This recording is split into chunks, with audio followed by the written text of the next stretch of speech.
आपण माने देखुछंती भिओडी टीवी गाँव सहर पल्ली दिल्ली विभिन्न राज्य सह देश विदेश पंचायत विधानसभा ठारू पार्लियामेंट पर्यंत समस्त टिकिनिखि खबर सह उपस्थापन करिबु भिओडी टीवी रे।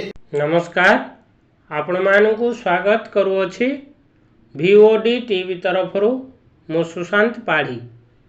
स्वाधीनता पाई 77 वर्ष बीतीगला, किंतु आज मध्य रायगड़ा जिला अंतर्गत काशीपुर ब्लॉक रे थमिबार ना नेउ नहीं जननी जंत्रणा।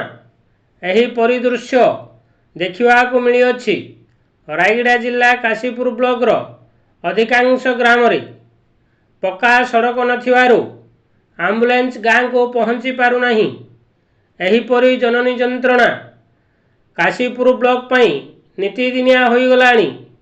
आज ओडाचोर पंचायत कोड़ीपारी मरापास ग्रामर जानी साईर कुन्नी माझी को जननी जंत्रणा हेबारु एम्बुलेंस को जोगाजोग करथिले, किंतु साई को जीवा पई पक्का रास्ता नथिबारु स्थानीय आशा दीदी संयुक्ता नायक, अंगनवाड़ी कर्मी सविता नायक सहयोग रे खटियारे आधा किलोमीटर पहाड़िया रास्तार एम्बुलेंस पर्यंत आनी काशीपुर डाक्तरखाना रे भर्ती होइतिले मध्य गुरुतर हेबारु जिला मुख्य चिकित्सालय रे भर्ती होइछन्ति।